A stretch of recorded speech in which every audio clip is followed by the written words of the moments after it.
दिल्ली विकास प्राधिकरण ने बुधवार को उत्तर पूर्वी दिल्ली के खजूरी खास इलाके में कई घरों को गिरा दिया। इनमें वकील हसन का घर भी शामिल है। वकील हसन पिछले साल नवंबर में उत्तरकाशी की सिलक्यारा सुरंग में फंसे मजदूरों को बचाने वाले रेड होल माइनर टीम में थे। जब मैंने यहाँ पे आके डीडी वालों को विरोध किया और मैंने उनसे पूछा, सर ये आप कर क्यों रहे हो, आप ये किस रीजन पे करो, वो कहने लगे ये उस पर अनऑथराइज बना हुआ है। मैंने सर अनऑथराइज ये कहाँ से बना हुआ है, सबके बीच में मेरा मकान है, आगे एमसी रोड है, पीछे आपका डीडी की दीवार हो रखी है, ये किस तरीके से हो गया।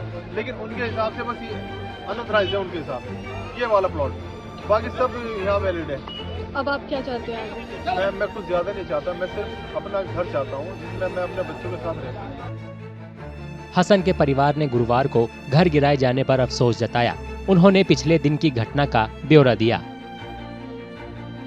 जब कल वीडियो वाले आए थे ना, तो मैं थी ना, मेरे हस्बैंड थे और घर पर मेरी बेटी थी, ये बेटा था, छोटा बेटा था।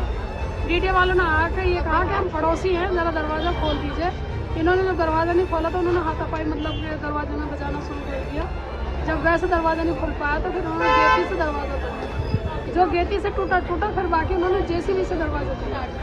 ये लड़का है मेरा बेटा, ये दरवाजे के आगे ऐसे हट गया कि कोई बात नहीं, जब हमारा मकान टूट रहा तो हम मर जाएंगे, हमें क्यों मारना। इसने सिलेंडर खोल रखा था मेरी बेटी ने कि जब हमारा मकान ही नहीं बचेगा तो फिर हमें बच के क्या करना है, हम तो बर्बाद तो हो ही रहे हैं। हमारा घर टूट गया, जो इनका बैग था, ड्रेस थी, मेरे भाई के छोटे वाले भाई की ड्रेस, बैग वगैरह सब कुछ मिल गया। हमारे कुछ भी नहीं, बेचारी कहाँ से देगी पैसे, ये कहाँ जाएगी बताइए आप।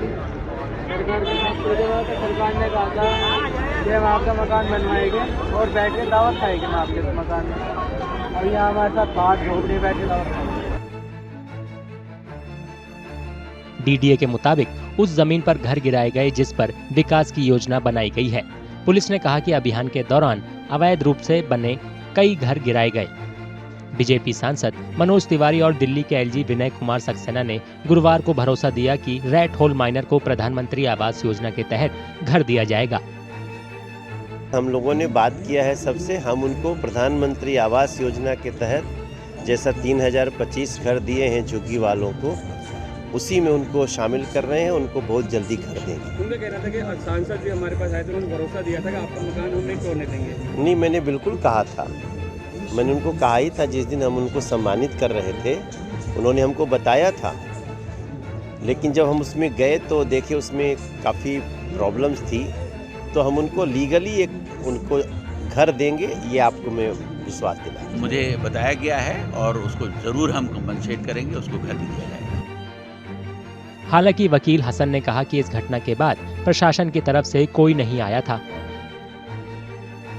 ये लोग कुछ सोचते ही नहीं है, सिर्फ अपने फेवर की बातें हैं। मुझे तो ये लगता है सरकार जनता की परेशानी हल करने के लिए नहीं हुई है, सरकार बढ़ाने के लिए बनी है।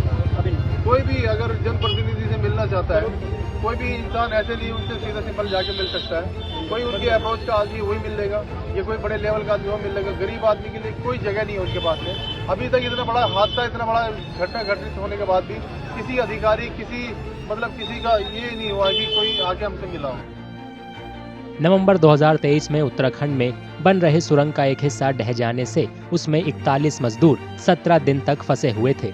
उन्हें बचाने में रेड होल माइनर की टीम ने अहम भूमिका निभाई थी। वकील हसन और रेड होल माइनर की टीम के 5 सदस्य उत्तर पूर्वी दिल्ली के खजूरी खास में रहते हैं। टीम के बाकी सदस्य उत्तर प्रदेश के बुलंदशहर से आए थे।